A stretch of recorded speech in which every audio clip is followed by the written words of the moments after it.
إن الحمد لله نحمده ونستعينه ونستغفره ونعوذ بالله من شرور أنفسنا ومن سيئات أعمالنا من يهده الله فلا مضل له ومن يضلل فلا هادي له وأشهد أن لا إله إلا الله وحده لا شريك له وأشهد أن محمدا عبده ورسوله. أما بعد فإن خير الحديث كتاب الله وخير الهدي هدي محمد صلى الله عليه وسلم وشر الأمور محدثاتها وكل محدثة بدعة وكل بدعة ضلالة وكل ضلالة في النار. أعوذ بالله السميع العليم من الشيطان الرجيم من همزه ونفخه ونفسه. بسم الله الرحمن الرحيم. يا أيها الناس اتقوا ربكم الذي خلقكم من نفس واحدة وخلق منها زوجها وبث منهما رجالا كثيرا ونساء واتقوا الله الذي تساءلون به والأرحام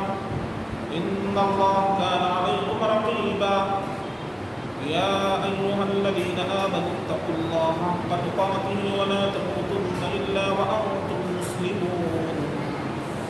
يا أيها الذين آمنوا اتقوا الله وقولوا قولا سديدا يصلح لكم أعمالكم ويغفر لكم ذنوبكم ومن يطع الله ورسوله فقد فاز فوزا عظيما. وقال في موضع آخر: أعوذ بالله من الشيطان الرجيم. بسم الله الرحمن الرحيم.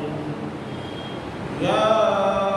أيها الذين آمنوا كتب عليكم الصيام كما كتب على الذين من قبلكم لعلكم تتقون. تمام قسم کی تعریفات حمد و ثنا کبریائی اور بڑائی صرف اور صرف ذات کی لائق و زیبا ہے، جو اپنی ذات کے اعتبار سے، اپنی صفات کے اعتبار سے، اپنی الوہیت یعنی عبادت کے اعتبار سے یکتا تنہا اور بے مثل ہے۔ نہ تو اس کی ذات میں کوئی شریک، نہ اس کی صفات میں کوئی شریک، نہ اس کی الوہیت میں کوئی شریک۔ وہ اول بھی اور اخیر بھی، اپنی قدرتوں سے ظاہر بھی اور نظر نہ آنے کی وجہ سے باطن بھی۔ وہ حی بھی ہے، قیوم بھی، قادر بھی اور قدیر بھی، رحمان بھی اور رحیم بھی، غفار بھی اور ستار بھی، ذو الجلال والاکرام بھی اور ذو العرش المجید بھی۔ حمد و ثنا صرف اور صرف ذات کے لیے جس نے ہمیں آنکھ، کان، دل اور دماغ عطا فرمایا۔ حمد و ثنا صرف اور صرف ذات کے لیے جس نے ہمیں اسلام جیسی عظیم نعمت سے سرفراز فرمایا اور اس نعمت کو قبول کرنے کی صلاحیت و توفیق بخشی۔ اتنی حمد و ثنا ہو کہ اللہ سبحانہ وتعالی راضی ہو جائے۔ اللهم لك الحمد حمدا كثيرا طيبا مباركا فيه۔ اور درود و سلام ہو امام الانبیاء خطیب الانبیاء محمد عربی صلی اللہ علیہ وسلم پر، جو بشیر بھی اور نذیر بھی، صاحب کوثر بھی اور صاحب مقام محمود بھی۔ اتنا درود و سلام ہو کہ اللہ سبحانہ وتعالی راضی ہو جائے۔ اللهم صل على محمد وعلى آل محمد كما صليت على إبراهيم وعلى آل إبراهيم إنك حميد مجيد. اللهم بارك على محمد وعلى آل محمد كما باركت على إبراهيم وعلى آل إبراهيم إنك حميد مجيد. حضرات گرامی، ہم اور آپ ماہ شعبان کی تکمیل کر کے ماہ مبارک جس کا نام رمضان ہے اس کے اندر داخل ہونے والے ہیں الحمدللہ۔ رمضان کے سلسلے میں جو وجہ تسمیہ ہے، سب سے پہلے اس کو ہم سمجھتے ہیں کہ رمضان کہتے کسے ہیں۔ چونکہ زمین اس ماہ کے اندر تیز تپش کی وجہ سے خشک ہو جایا کرتی تھی، اس وجہ پر اس ماہ کا نام رمضان پڑ گیا، کیونکہ رمضان کا معنی ہی ہے تپش اور جلن کے۔ یہ اسلامی مہینوں میں ایک عظیم مہینہ ہے، اور گویا کہہ لیا جائے کہ بندوں کی عبادت اور ریاست کا ایسا عظیم مہینہ جس کے اندر اللہ تبارک و تعالیٰ کی رحمتیں اور برکتیں برستی رہتی ہیں، رحمتوں کا اور برکتوں کا نزول ہوتا رہتا ہے۔ اس مہینے کے اندر بہت اہم واقعات ثابت ہیں۔ رسول اللہ صلی اللہ علیہ وسلم کے اوپر جو سب سے پہلی وحی نازل ہوئی، یہ وحی اسی ماہ کی قدر والی رات میں نازل ہوئی، شب قدر میں نازل ہوئی۔ جنگ بدر جو حق اور باطل کا ایک عظیم معرکہ ہے،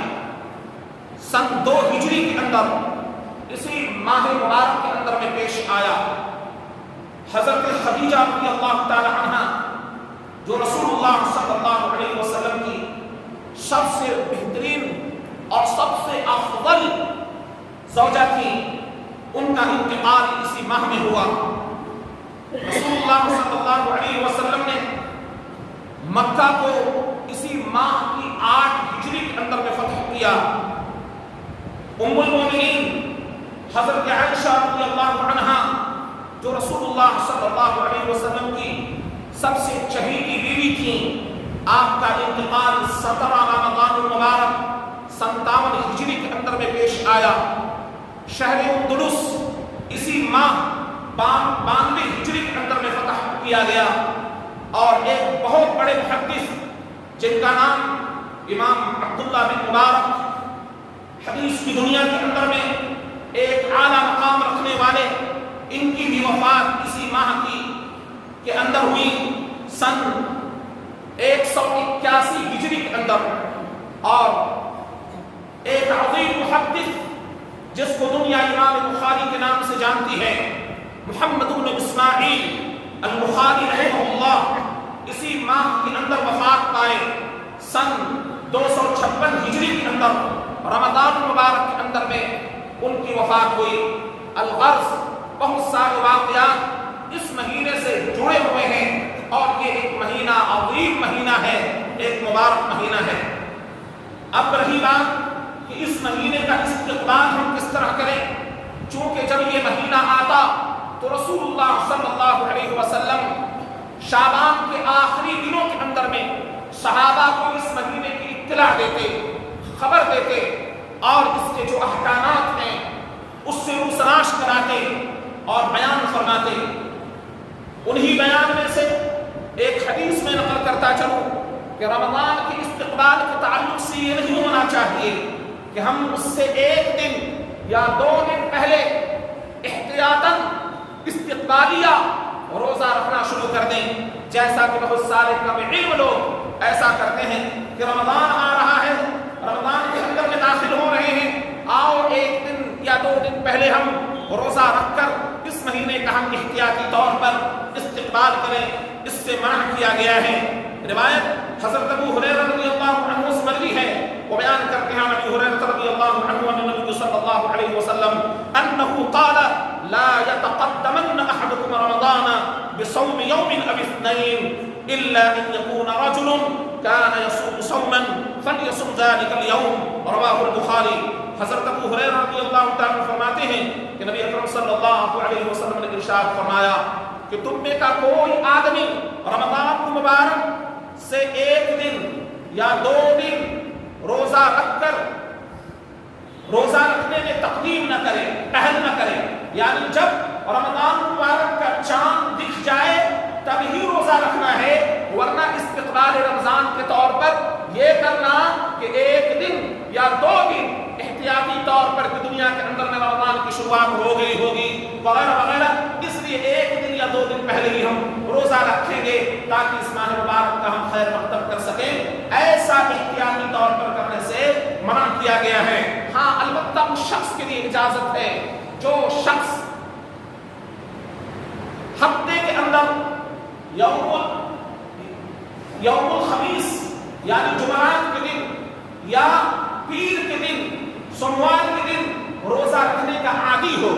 جو عادتاً وہ روزہ رکھتا ہو، تو وہ پیر یا سوموار کا اگر دن پڑ رہا ہے اور اس دن میں اگر وہ روزہ رکھتا ہے تو اس کے کے لیے اجازت مرحمت کی گئی ہے کہ اس دن میں اگر کوئی روزہ رکھتا ہے یا پھر اسی طرح ایام بیض کے روزے رکھتے ہیں اور اس دن آ گیا ہو لہذا وہ روزہ رکھ سکتا ہے، اس شخص کے لیے اجازت ہے، لیکن احتیاطی طور پر یا استقبالیہ طور پر رمضان مبارک کے لیے روزہ رکھنا کہ رمضان کا مہینہ آنے والا ہے لہٰذا ہم رمضان کے استقبال میں روزہ رکھیں یا احتیاطی طور پر روزہ رکھیں گے کہ ہو سکتا ہے کہ دنیا کے پردے میں پر کہیں پر ایک دن پہلے یا 2 دن پہلے چاند ہو گیا ہوگا اور ہم روزہ یہاں اپنے طور پر رکھیں، اس سے منع کیا گیا ہے۔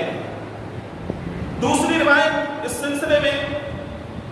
یوم الشک لا یجوز فیہ الصوم، یوم الشک کے اندر روزہ رکھنا منع ہے کہ جیسے رویت کے اوپر اس مہینے کے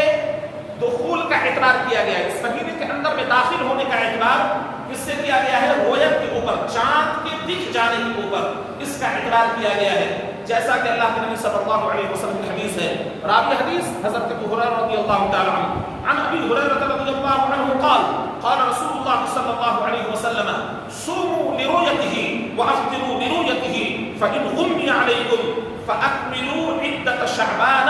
30 اخرجہ البخاری۔ اللہ کے نبی صلی اللہ علیہ وسلم نے فرمایا صوموا لرؤيته یعنی اس کی رویت ہو جائے تو روزہ رکھو، یعنی چاند دکھ جائے تو روزہ رکھو، اور چاند دیکھ کر افطار کرو یعنی روزہ رکھنا چاند دیکھ کر چھوڑو۔ فإن غمی علیکم اور اگر چاند دیکھنے میں بادل آڑے آ جائے یعنی بادل چھایا ہوا ہو، افق ابر و آلود ہو، آسمان کے اوپر بادل چھائے ہوئے ہو تو تمہارے اوپر یہ ہے کہ شعبان کے 30 دن کی تکمیل کرو، اس کے بعد روزے کی شروعات کرو، یعنی یقینی طور پر شک کے دنوں کے اندر میں روزہ رکھنا منع ہے، جیسا کہ روایت کے اندر میں یہ الفاظ مروی ہے عن عمار بن یاسر رضی اللہ عنہ قال من صام یوم الذی شک فیہ فقد عصى ابا القاسم صلی اللہ علیہ وسلم اخرجہ الترمذی۔ حضرت عمار بن یاسر رضی اللہ تعالی عنہ سے حدیث مروی ہے کہ اللہ کے نبی صلی اللہ علیہ وسلم نے فرمایا کہ جو شخص شک کے دنوں میں یعنی 29 شعبان کو چاند دیکھنے کی کوشش کی، بادل کی وجہ سے چاند اسے نظر نہیں آیا، اب وہ شک میں مبتلا ہے کہ ہو سکتا ہے چاند ہو گیا ہو سکتا ہے کہ افق میں چاند ہو گیا ہو اور ہم بادل کی وجہ سے نہیں دیکھ پائے، تو اگلا جو دن ہوگا یعنی 30 شعبان المعظم کا جو دن ہوگا وہ شک کا دن کہلائے گا، وہ شک کا دن کہلائے گا، اس لیے جو رویت ہوئی نہیں ہے، وہ رویت دکھی نہیں ہے، چاند دکھا نہیں ہے، لہٰذا وہ شک کا دن کہلائے گا، اس لیے 29 تاریخ کی بادل آسمان ابر و آلود تھا، پتہ نہیں چاند ہوا یا نہیں، تو اس دن اگلے دن کو شک کا دن قرار دیا جائے گا، اور اس دن کا روزہ رکھنا رسول اللہ صلی اللہ علیہ وسلم کی نافرمانی ہے۔ اللہ کے نبی صلی اللہ علیہ وسلم نے فرمایا کہ جس نے یوم شک کو روزہ رکھا یعنی شک کے دن میں روزہ رکھا تو اس نے ابو القاسم محمد صلی اللہ علیہ وسلم کی اس نے نافرمانی کی، اس نے کیا کی؟ نافرمانی کی۔ لہذا شہود سحر کے لیے یعنی مہینے کے اندر میں دخول کے لیے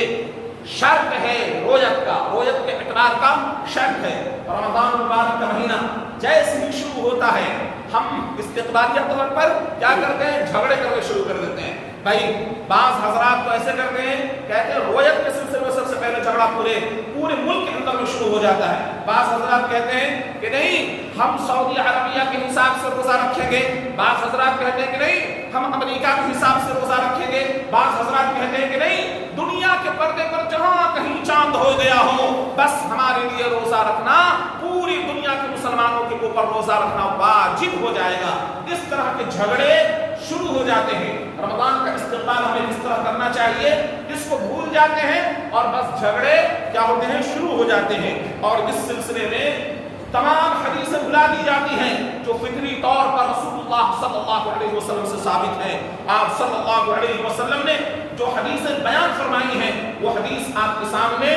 میں رکھنے کی کوشش کروں گا، جس سے یہ بات واضح ہو جائے کہ رسول اللہ صلی اللہ علیہ وسلم نے سب سے پہلے رویت کا اعتبار کرنے کو کہا۔ اگر رویت نہیں ہو تو پھر جا کر جہاں سے شہادت مل جائے اور وہ شہادت کے اندر یعنی شہادت بھی فطری طور پر ہو، غیر فطری طور پر نہیں، یعنی فطری طور پر یہ پہنچ جائے اور لوگ وہاں کے لوگ اس کو جانتے پہچانتے ہوں اور وہ باضابطہ رمضان مبارک کے سلسلے میں آ کر وہ گواہی دے دے، گواہی شرعی حاصل ہو جائے، تو رمضان مبارک کے اندر میں ایک آدمی کی گواہی اس علاقے کے یا اس قصبے کے یا اس شہر کے جہاں چاند ہو گیا تھا اور امکان رویت لوگوں کے لیے موجود تھا، چاند دیکھنا لوگوں کے لیے ثابت تھا کہ ہاں آج کا دن چاند نظر آنے والا ہے، 29 تاریخ تھی اور شہادت مل گئی، تو اس شہادت کو قبول کرتے ہوئے روزے کا اعلان کرنا ہے، جیسا کہ حدیث رسول صلی اللہ علیہ وسلم ہے۔ حضرت عبداللہ بن عمر رضی اللہ عنہما اس واقعے کو بیان کر رہے ہیں کہ کیا فرمایا کہ ترى الناس الهلال، کیا فرمایا ترى الناس الهلال فأخبرت رسول الله صلى الله عليه وسلم أني رأيته فصامه وأمر الناس بصيامه۔ فرمایا رواہ ابو داؤد، حضرت عبداللہ بن عمر رضی اللہ عنہ فرماتے ہیں کہ لوگ چاند دیکھنے کی کوشش کر رہے تھے، یہ نہیں کہ لوگ بیٹھے ہوئے تھے چاند دیکھنے کی کوشش نہیں کر رہے تھے، چاند دیکھنے کی کوشش کر رہے تھے۔ بھائی چاند دیکھنے کی کوشش تو 29ویں تاریخ کو کی جائے گی کہ 29 تاریخ کے اندر میں چاند دیکھنے کی کوشش لوگ کر رہے تھے، تو میں نے چاند دیکھ لیا اور میں نے اس کی خبر رسول اللہ صلی اللہ علیہ وسلم کو دی، تو بس آپ صلی اللہ علیہ وسلم نے روزہ رکھا اور لوگوں کو روزہ رکھنے کا حکم دیا، روزہ رکھنے کا حکم دیا کہ ایک آدمی رمضان مبارک کے اندر میں ایک مسلمان اگر گواہی دے دیتا ہے، گواہی شرعی حاصل ہو جاتی ہے، تو اس کے اوپر اعتبار کرتے ہوئے روزے کی شروعات کی جائے گی اور تمام لوگ اتفاق رائے سے اس روزے کا آغاز کریں گے، اور جب روزے کا آغاز ہم جس شہر کے اندر میں، جس ملک کے اندر میں، جس دن میں کریں گے وہ ہمارا روزہ پہلا روزہ مانا جائے گا، جیسا کہ حدیث رسول صلی اللہ علیہ وسلم ہے۔ راوی حدیث حضرت ابو ہریرہ رضی اللہ تعالی عنہ فرماتے ہیں کہ رسول اللہ صلی اللہ علیہ وسلم نے ارشاد فرمایا الصوم یوم تصومون والفطر یوم تفطرون والاضحى یوم تضحون، رواه الترمذی، هذا حدیث صحیح۔ فرمایا اللہ کے نبی صلی اللہ علیہ وسلم نے کہ روزے کی شروعات اسی وقت مانی جاتی ہے جب تم سب لوگ روزہ شروع کر دیتے ہو، یعنی روزہ پہلا اسی وقت ہوتا ہے جب اتفاق رائے سے تم جہاں کہیں بھی موجود ہو وہاں کے سب لوگ اتفاق رائے سے روزے کی شروعات کرتے ہیں، روزہ اسی دن مانا جاتا ہے، اسی دن سے روزے کی کاؤنٹنگ ہوتی ہے۔ اور والفطر یوم تفطرون، اور عید کے اوپر جب اس شہر یا اس علاقے یا اس ملک کے اندر میں اتفاق ہو جائے اور سب لوگ عید منائے ہیں تو عید اسی دن کو قرار دیا گیا ہے۔ اسی طرح قربانی جب سب لوگ متفق ہو جائیں جس دن کے اوپر قربانی کرنے کے لیے کہ آج قربانی کا دن ہے، وہ قربانی کا دن ہی کہلاتا ہے۔ اب اس حدیث کو توڑ مڑوڑ کر پیش کرنے کی لوگوں کے اندر میں کوشش کی گئی ہے اور یہ بیان کیا گیا ہے کہ اس کا اعتبار مکے کے لوگوں کے اوپر ہے کہ اے مکہ والو، جس دن تم لوگ روزہ رکھتے ہو روزہ اصل اسی دن ہے، جس دن تم لوگ عید مناتے ہو عید اسی دن ہے، جس دن تم لوگ قربانی کرتے ہو قربانی اصل دنیا کے اندر میں، پوری دنیا کے اندر میں وہی ہے۔ یاد رکھیں حدیث رسول کے اندر میں کہیں بھی یہ الفاظ مروی نہیں ہے، اور مکہ والوں سے خطاب کر کے رسول اللہ صلی اللہ علیہ وسلم نے بات ارشاد نہیں فرمائی ہے، اور آپ صلی اللہ علیہ وسلم نے خاص طور سے مکہ والوں کو خطاب نہیں کیا، اس میں مہاجرین بھی ہیں، اس میں مدینہ والے بھی ہیں، مکہ والے بھی لوگ موجود ہیں، اور آپ صلی اللہ علیہ وسلم نے یہ خطاب کیا کہ روزہ یا عید یا بقرہ عید یعنی قربانی کا دن یا عید کا دن یا روزے کی شروعات جنب غفیر کے ساتھ میں ہونا چاہیے۔ یہاں پر اکثر الناس کا یعنی لوگوں کی اکثریت کا اعتبار کیا گیا ہے کہ لوگ جس بات پر جس علاقے میں متفق ہو جائے روزہ رکھنے کے اوپر وہ اصل روزے کی کاؤنٹنگ وہیں سے اس کی شروعات ہوگی، چاہے کہ یہ نہیں کہا جائے گا کہ فلاں علاقے کے اندر میں تو چاند ایک دن پہلے سے ہو گیا تھا اور فلاں علاقے میں ایک دن دو دن پہلے ہو گیا تھا وغیرہ وغیرہ، جہاں کے لوگ جس جگہ کے لوگ جن کو شہود شہر حاصل ہو جائے اور وہ اپنے یہاں موجود ہوں اور ان کے یہاں چاند یا گواہی کے اعتبار سے وہ لوگ متفق ہو گئے ہوں تو روزے کی شروعات اسی دن سے ہوگی۔ اور اس حدیث کو اسی باب کے تحت میں فقہا نے نقل کیا ہے، علامہ امام ابن تیمیہ رحمۃ اللہ علیہ، شیخ بن باز رحمہ اللہ نے بھی اسی بات اس شخص کے سلسلے میں اس حدیث کو نقل کر کر کوشش کی ہے فتویٰ دینے کی جس نے کسی شہر کے اندر میں چاند دیکھا اور وہ اپنے یہاں پھر واپس آیا تو پھر